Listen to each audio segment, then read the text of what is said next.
Hey there, this is Ed Beard again with The Employer's Edge, and I thought we might continue our conversation on the use of normative assessments and why they're so much more valuable. Today specifically talk about setting benchmarks, the use, the purpose, and how to set benchmarks.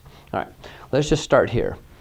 Let's just say the HR manager and a boss inside an organization want to consider hiring John Doe or promoting John Doe into a leadership role in the organization, and they're having a conversation on the level of assertiveness that is going to be required of an individual leader in that role.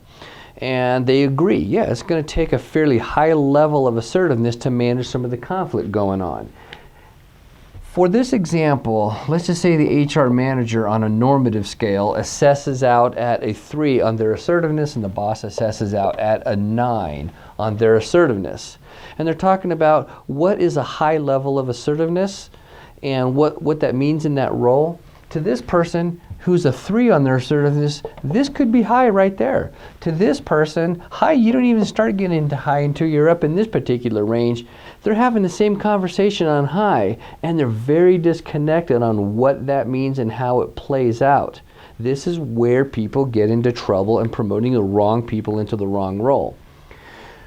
So what you do to get around that is set a benchmark for the role, and you can only do that with a normative assessment because the data is highly reliable.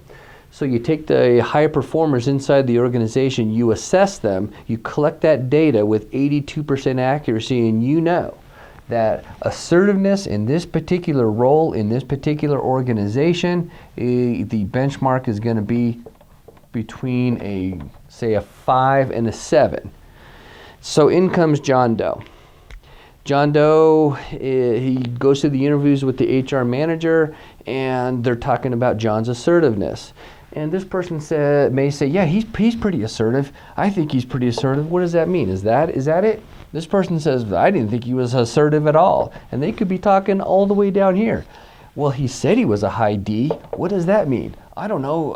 He's not very assertive. I thought he was assertive. No, he's not. Yes, he is. And they're, again, completely disconnected on John's assertiveness, so they cannot connect him to how well he'll succeed in the role. John takes a normative assessment, and with 82% accuracy, you see, for example, in this particular case, John might assess out at a 4 on a scale of 1 to 10. It takes away all the discussion. Is John assertive or not?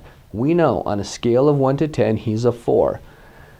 On a scale of 1 to 10, we know the role requires 5 to 7 to be successful. John is outside the benchmark on that particular role, and you know that with great accuracy. Not any opinion clouding up people's definitions of it. And this is why you can make better promotion decisions on this. Take, for example, the particular behavioral trait of accommodating. We know by assessing high performers in the job that a high performer may fall between, take for example, a 4 and a 6 on accommodating. And John, with 82% accuracy, may have assessed out he could have assessed out there as a 3. So again, John is outside the benchmark on what a high performer is inside the organization.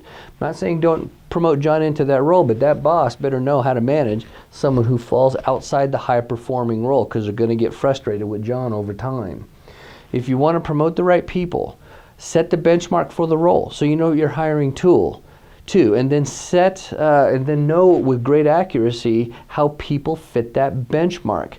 And when you do that, you'll just make a lot better promotional decisions, and you get a lot better performance out of your organization because you got the right people in the leadership roles. So go with a normative assessment would be my advice.